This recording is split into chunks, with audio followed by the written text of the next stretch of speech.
Hi everyone, I will be giving a presentation on the evolution of Bharat Mata. More specifically, what the evolution of her imagery throughout the anti-colonial movement reveals about the changing perceptions, ideologies, and use of visual symbolism in rallying nationalist sentiments in India. For some historical context, at the height of imperialism, the world carved itself up into nation-states that were represented in the figures of women, for example, Mother Britain. Some of the earliest images of India as an anthropomorphized woman appeared in these colonial contexts. For example, here we have two works that were commissioned by the East India Company. In these works, it's important to note the bare chest of the woman representing Mother India, because in the colonial context, the naked female body suggests a vulnerability and availability to conquest. It's clear that gender plays an important role in colonial narratives. There was a strong principle of muscularity in British imperialism. Historical scholarship at that time emphasized the sensual and effeminate nature of Indian men, and this served as an ideological justification for British rule.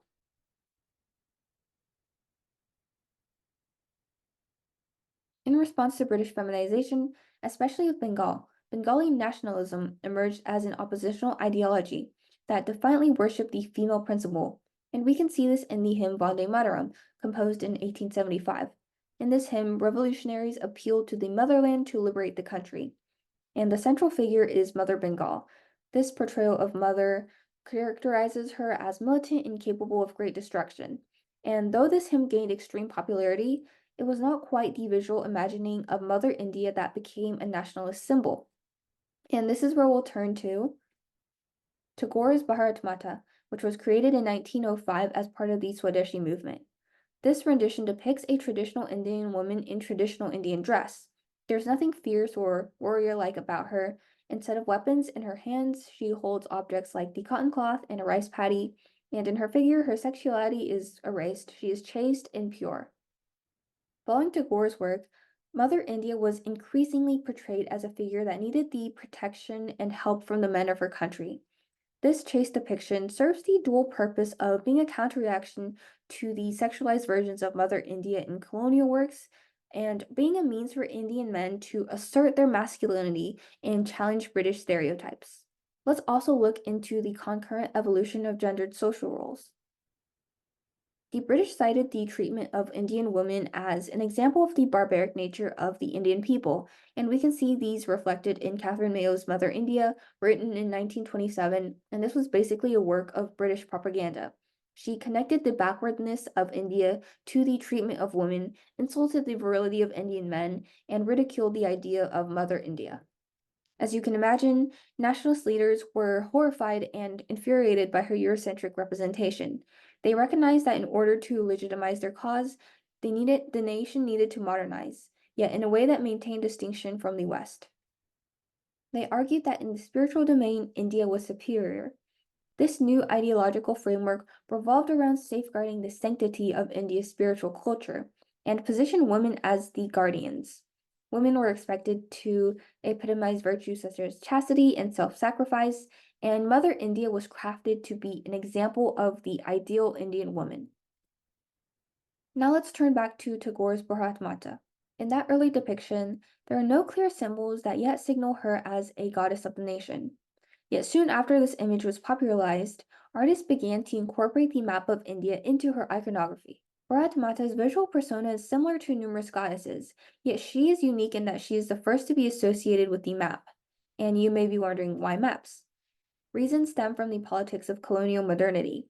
For one, like a combination of the ideas from Benedict Anderson's Imagined Communities and Sir Rupert Roy's Seeing Like a State, it was important for citizen inhabitants to concretely conceptualize the country as a collective property personified in a named geobody.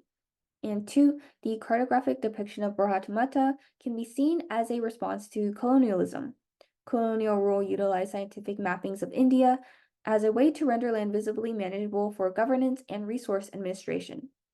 On the other hand, these bodyscapes of India, in which the symbolic integrity of the mother figure is prioritized over geographical accuracy, evokes an emotional and cultural connection with the land. These bodyscapes were effective tools in mobilizing patriots.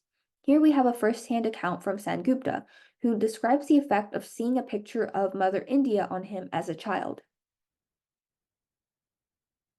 The association of the map of India with Mother India became such a powerful symbol of anti-colonialism that publications with such images were often proscribed by the colonial administration.